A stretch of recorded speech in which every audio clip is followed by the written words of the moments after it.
ನಿಮ್ಮ ಅಪ್ಪ ಅಮ್ಮನ ಮರ್ಯಾದೆ, ಎರಡು ಕುಟುಂಬಗಳು ಮರ್ಯಾದೆ ಉಳಿಬೇಕು ಅಂದ್ರೆ, ಈ ಪರಿಸ್ಥಿತಿಯಿಂದ ಪಾರಾಗಬೇಕು ಅಂದ್ರೆ ಇರೋದು ಒಂದೇ ದಾರಿ ನಮ್ಮ.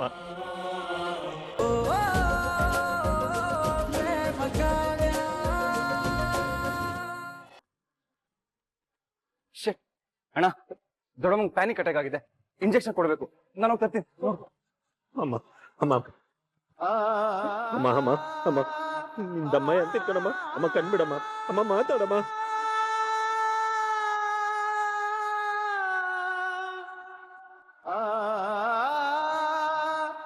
ಏ ಕಲ್ಯಾಣಿ, ನೀನ್ ಹೀಗೆ ಚಡ್ಪಡಿಸ್ತಾ ಒದ್ದಾಡಿ ಹಂಗೆ ದೇವ್ರ ಪಾದ ಸೇರ್ಕೊಂಡ್ರೆ ನಾನಂತೂ ಹಬ್ಬ ಮಾಡ್ತೀನಿ. ಅಮ್ಮ ಮಾತಾಡಮ್ಮ. ಅಮ್ಮ ಅಮ್ಮ ಅಮ್ಮ ಅಮ್ಮ ಮಾತಾಡಮ್ಮ. ಅಮ್ಮ ಒಂದೇ ಒಂದ್ಸಲ ಮಾತಾಡಮ್ಮ. ನಾನ್ ಜೀವಂತವಾಗಿದ್ದು ಏನ್ ಪ್ರಯೋಜನ? ನನ್ ಬದುಕಿ ಏನ್ ಸಾಧಿಸ್ಬೇಕಾಗಿದೆ? ನನ್ ಕೈಲಿ ನನ್ ಮಕ್ಳು ಮದ್ವೆ ಮಾಡಕ್ಕಾಗಿಲ್ಲ. ನನ್ ಬದುಕಿದ್ದು ಏನ್ ಪ್ರಯೋಜನ? ನನ್ ತೋಳ್ ಬದುಕಿರ್ಬಾರ್ದು, ನಾನ್ ಸಾಯ್ಬೇಕು.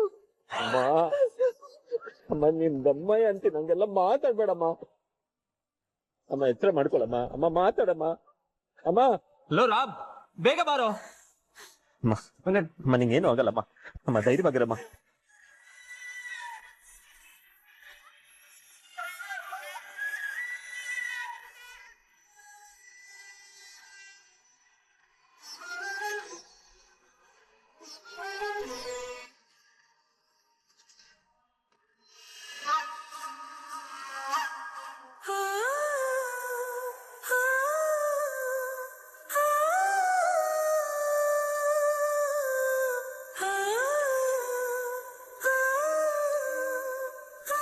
ದೊಡ್ಡಮ್ಮ, ಎಚ್ಚರ ಮಾಡ್ಕೊಳ್ಳಿ. ದೊಡ್ಡಮ್ಮ,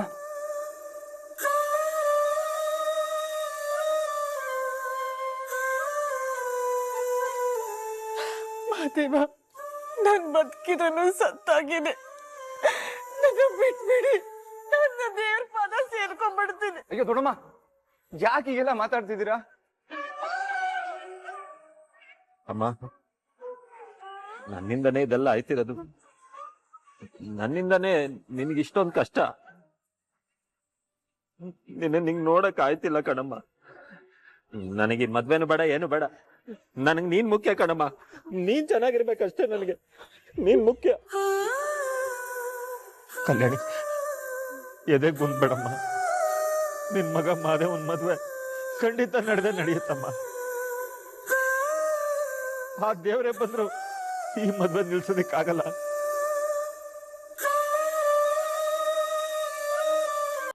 ಶಾರದಾ, ನಿನ್ನನ್ನು ಒಂದು ಮಾತು ಕೇಳಿದೆ ನಾನು ನಿರ್ಧಾರ ತಗೊಂಡಿದ್ದೀನಿ. ಆ ನನ್ನ ನಿರ್ಧಾರನ ನೀನು ಗೌರವಿಸ್ತೀಯ ಅಂತ ನಂಬಿದ್ದೀನಿ.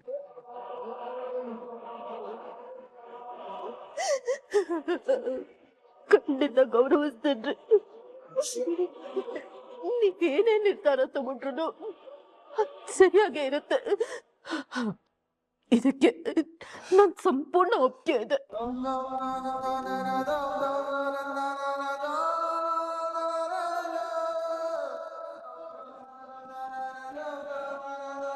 ಅಪ್ಪ, ನಾನು ಅಕ್ಕನ ಎಲ್ಲಾ ಕಡೆ ಹುಡುಕ್ದೆ, ಅವಳು ಎಲ್ಲೂ ಸಿಗ್ಲಿಲ್ಲ. ನಂಗೆ ಭಯ ಆಗ್ತಿದೆಪ್ಪ. ಅವಳು ನಮ್ಮನ್ನೆಲ್ಲ ಯಾಮಾರಿಸ್ಬಿಟ್ಲು ಮಗಳೇ. ಸ್ವಲ್ಪನೂ ಸೂಚನೆ ಕೊಡ್ದೆ ಅಪ್ಪ ಅಮ್ಮನ ಹೃದಯನ ಹೊಡೆದಾಕ್ಬಿಟ್ಲಮ್ಮ ಅವಳು.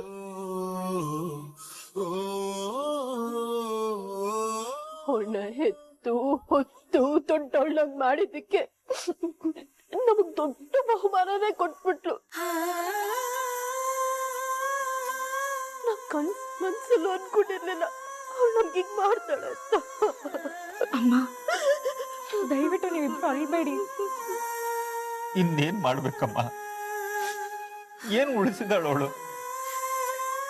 ಈ ಮದ್ವೆಗೂ ಮುಂಚೆ ನನಗೆ ಈ ಮದ್ವೆ ಇಷ್ಟ ಇಲ್ಲ ಅಂತ ಹೇಳಿದಿದ್ರೆ ಊರ್ ಜನರ ಮುಂದೆ ನನ್ನ ಮರ್ಯಾದೆ ಹೋಗ್ತಿರ್ಲಿಲ್ಲ.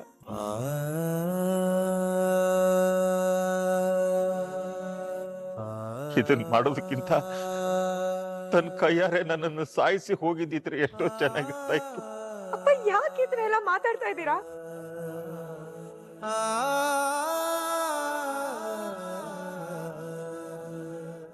ಮಗಳೇ, ನಿನ್ ಜೊತೆ ಸ್ವಲ್ಪ ಮಾತಾಡ್ಬೇಕಮ್ಮ. ನನ್ ಜೊತೆಗೆ ಬಾ. ಬಾಮ್ಮ. ಶಾರದಾ,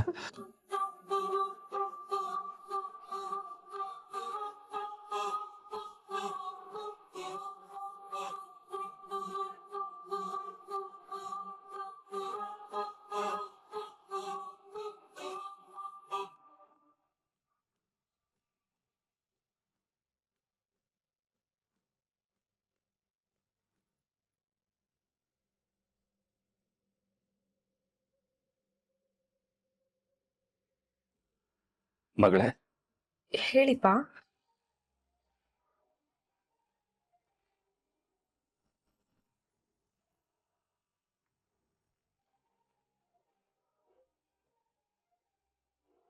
ಮಂಟಪದಲ್ಲಿ ಜನ ಇದ್ರು ಅಂತ ಸುಮ್ಮನಾಗಿದ್ದೆ ಮಗಳೇ. ಇಲ್ಲಿದ್ರೆ ಅಲ್ಲೇ ನಿನ್ ಕಾಲಿಗೆ ಬಿಟ್ಬಿಡ್ತಿದ್ದೆ. ಏನಪ್ಪ ಇದು? ಯಾಕೆ ಹೀಗ್ ಮಾಡ್ತಿದ್ದೀರಾ? ನನಗ್ ಬೇರೆ ದಾರಿ ಕಾಣ್ತಿಲ್ಲ ಮಗಳೇ. ದಿಕ್ಕೆ ತೋಚ್ತಿರುವಾಗ ಆಗಿದೆ. ನನ್ ಕಣ್ಣಿಗೆ ಗೊಂಬೆಯಾಗಿ ಬೆಳೆಸಿದ ಮಗಳು ನನ್ನನ್ನ ಈ ಪರಿಸ್ಥಿತಿಗೆ ನೂಕಿದಾಳೆ. ಈಗ ನೀನೇ ನಿಮ್ಮಪ್ಪನ್ನ ಕಾಪಾಡ್ಬೇಕು. ಯಾಕಪ್ಪ ಹೀಗ್ ಮಾತಾಡ್ತಾ ಇದ್ದೀರಾ? ನಂಗೊಂದು ಅರ್ಥ ಆಗ್ತಿಲ್ಲ. ನಾನೀಗ ಕೇಳೋದು ತಪ್ಪು ಸರಿನೋ ನನಗ್ ಗೊತ್ತಿಲ್ಲ ಮಗಳೇ. ಒಂದ್ ವೇಳೆ ಅದು ತಪ್ಪೇ ಆಗಿದ್ರು ನನಗ್ ಬೇರೆ ಆಯ್ಕೆ ಇಲ್ಲಮ್ಮ. ಪ್ರೇಮ ಓಡ್ ಹೋಗಿರೋದಕ್ಕೆ ಊರು ಜನ ನನ್ ಬಗ್ಗೆ, ನಿನ್ ತಾಯಿ ಬಗ್ಗೆ ಬಾಯಿಗೆ ಬಂದಂಗ್ ಮಾತಾಡ್ತಿದಾರೆ. ಊರಲ್ಲಿ ದೊಡ್ಡ ಮರ್ಯಾದಸ್ತರ ತರ ಓಡಾಡ್ತಾರೆ. ಮಗಳನ್ನ ಸರಿಯಾಗಿ ಬೆಳೆಸಕ್ಕಾಗಿಲ್ಲ ಅಂತ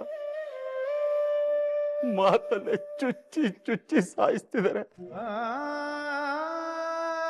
ಪಾಪ ಕಲ್ಯಾಣಿ ಕುಟುಂಬ ನಾನ್ ಕೊಟ್ಟಿರೋ ಮಾತನ್ನ ನಂಬಿ ಈಗ ಸಂಕಟದಲ್ಲಿ ಸಿಕ್ಕಾಕೊಂಡಿದಾರಮ್ಮ. ಇಡೀ ಊರ್ ಜನ ನನ್ನ ನೋಡಿ ದೊಡ್ಡದಾಗಿ ಮಾತು ಕೊಟ್ಟು ತನ್ನ ಮರ್ಯಾದೆನ ಕಳ್ಕೊಳ್ಳೋದಲ್ದೆ ಅವ್ರ ಮರ್ಯಾದೆನೂ ಕಳೀತಿದ್ದಾನೆ ಅಂತ ಹಂಗಸಿ ಮಾತಾಡ್ತಿರುವಾಗ ಅನಿಸ್ತಾ ಇದೆ ಅಮ್ಮ. ಮರ್ಯಾದೆನೆ ನಮ್ಮ ಆಸ್ತಿ ಅಂತ ಬದುಕೋರಮ್ಮ ನಾವು. ಮರ್ಯಾದೆಗೋಸ್ಕರ ಇಡೀ ಜೀವನನೇ ಒದ್ದಾಡ್ತೀವಿ. ಅದನ್ನ ಕಳ್ಕೊಂಡು ಖಂಡಿತ ನಾನು ಜೀವಂತವಾಗಿರಲ್ಲಮ್ಮ.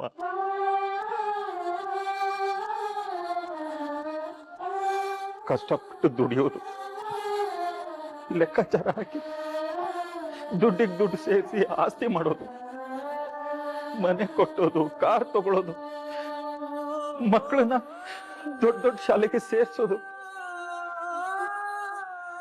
ಧಾಮ್ ಧೂಮ್ ಅಂತ ಮದ್ವೆ ಮಾಡಿ ಇಡೀ ಊರಿಗೆ ಊಟ ಹಾಕ್ಸೋದು ಎಲ್ಲ ಮರ್ಯಾದೆಗೋಸ್ಕರನೇ ನಮ್ಮ. ಊಟ ಬಿಟ್ಟು ಒಂದು ದಿನ ಬೇಕಾದ್ರೂ ಬದುಕ್ಬಿಡ್ತೀನಮ್ಮ. ಆದ್ರೆ ಮರ್ಯಾದೆ ಕಳ್ಕೊಂಡು ಒಂದು ಕ್ಷಣ ಕೂಡ ನಾನು ಬದುಕಲ್ಲಮ್ಮ, ಬದುಕಲ್ಲ. ಇವತ್ತು ನಾನು ಕೊಟ್ಟ ಮಾತು ತಪ್ಪಿದ್ರೆ ಎರಡು ಕುಟುಂಬದ ಮರ್ಯಾದೆ ಹೋಗುತ್ತಮ್ಮ. ಅಂತ ಆಪಾದನೆ ಹೊತ್ಕೊಂಡು ನಾನ್ ಮಾತ್ರ ಜೀವ ಸಹಿತ ಉಳಿಯಲ್ಲ.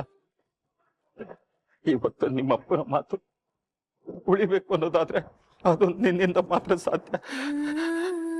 ನಿಮ್ಮಪ್ಪನ ಮಾತು ಉಳಿಸ್ಕೊಡು ಮಗಳೇ. ಉಳಿಸ್ಕೊಡು. ಅಪ್ಪ ನೀವೇನ್ ಹೇಳ್ತಿದ್ದೀರಾ? ನಂಗೊಂದು ಗೊತ್ತಾಗ್ತಾ ಇಲ್ಲ. ಪ್ರೇಮ ನಿಲ್ಸಿರೋ ಮದ್ವೆನ ಈಗ ನೀನೇ ನಡೆಯೋ ಹಾಗೆ ಮಾಡ್ಬೇಕಮ್ಮ.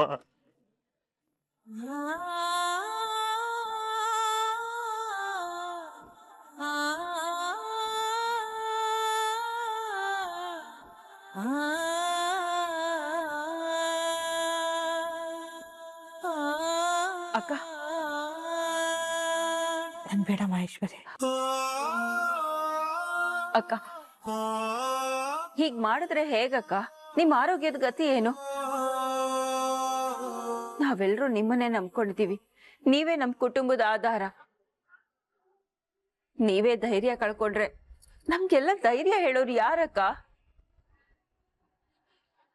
ನಿಜ ಹೇಳ್ತೀನಕ್ಕ, ಒಂದ್ಸಲ ಅಲ್ಲ, 2 ಸಲ ಅಲ್ಲ, 4 ಸಲ ನಮ್ಮ ಮಾದೇವನ್ ಮದ್ವೆ ನಿಂತೋಗಿದ್ದು. ಇದೇ ತರ ಆಗ್ತಿದ್ರೆ ಯಾರ ಜೀವ ತಾನೇ ತಡೆಯುತ್ತೆ ಹೇಳಿ?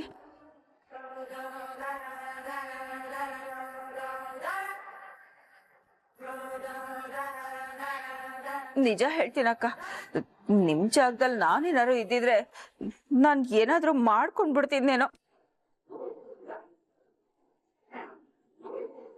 ಇಷ್ಟೆಲ್ಲ ಅವಮಾನಗಳನ್ನ ಸಹಿಸ್ಕೊಳ್ಳೋ ಶಕ್ತಿ ನನಗಿಲ್ಲ ಅಕ್ಕ. ನಾನೇನಾರು ಆಗಿದ್ರೆ ಬಾವಿನೋ ಕೆರೆನೋ ನೋಡ್ಕೊಂಡ್ ಬಿಡ್ತಿದ್ದೆ.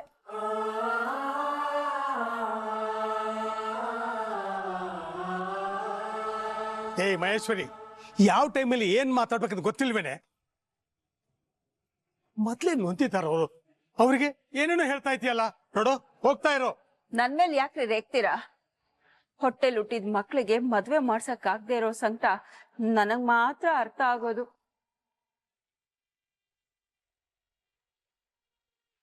ಇಂಥ ನೋವು ಯಾವ ತಾಯಿಗೂ ಬರಬಾರ್ದು. ಆ ದೇವ್ರು ನಮ್ಗೆ ಯಾಕಿಷ್ಟೊಂದು ಕಷ್ಟ ಕೊಡ್ತಾನೋ ನನಗ ಅರ್ಥನೇ ಆಗ್ತಾ ಇಲ್ಲ. ಪಂಚಮಿ,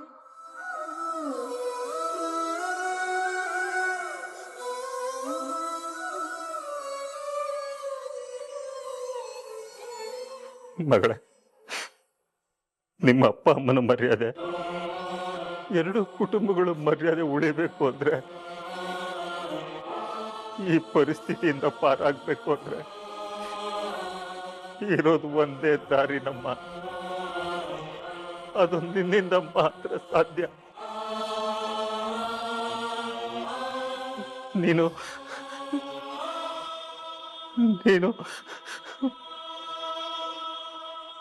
ಮಾದೇವನ ಮದುವೆ ಆಗ್ಬೇಕಮ್ಮ.